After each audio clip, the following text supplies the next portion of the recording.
Oke, halo teman-teman, kembali lagi bersama saya. Assalamualaikum warahmatullahi wabarakatuh. Salam Lestari. Di sini saya akan menjelaskan tentang cara membuat jurnal penelitian kuantitatif menggunakan pendekatan 5W1H.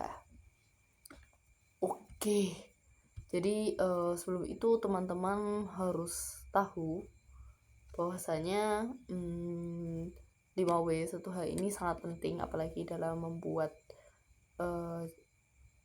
sebuah penelitian, karena itu sangat membantu dalam menyusun informasi secara sistematis, baik dalam intinya dia bisa membantu mencari informasi secara terstruktur lah, bisa memastikan informasi secara lengkap, menekankan kejelasan komunikasi, kemudian bisa membantu pengambilan keputusan dan memudahkan penyusunan laporan atau penelitian, dan biasanya digunakan dalam pemecahan masalah.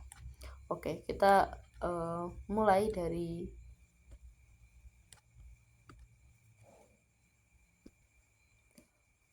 kita langsung saja. Yang pertama itu ada what. What itu apa?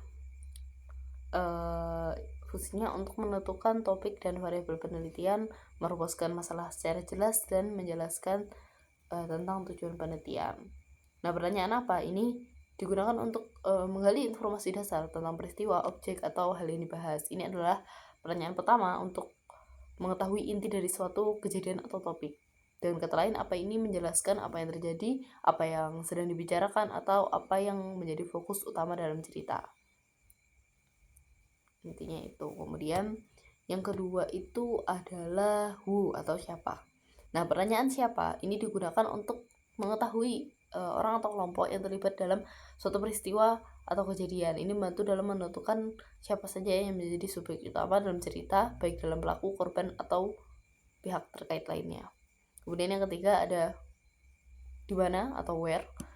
Itu berfungsi untuk mengetahui lokasi atau tempat kejadian suatu peristiwa, biasanya untuk memberi konteks geografis atau lokasi tertentu dalam laporan atau sebuah penelitian.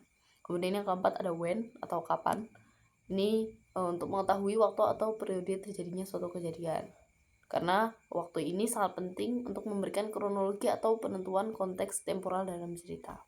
Kemudian yang kelima ada why atau mengapa.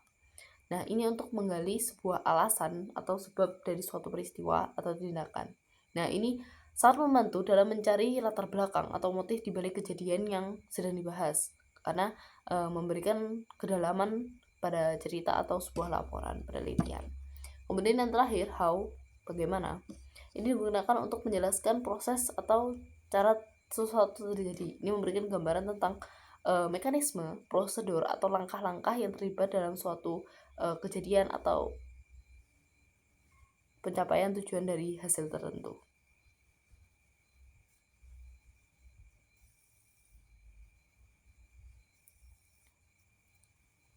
Nah, dalam struktur jurnal kuantitatif itu pertama biasanya ada abstrak, pendahuluan, metode penelitian, hasil pembahasan, kesimpulan, dan daftar pustaka. Oke, mungkin cukup itu saja yang bisa saya sampaikan. Sekian, wassalamualaikum warahmatullahi wabarakatuh. Salam Lestari.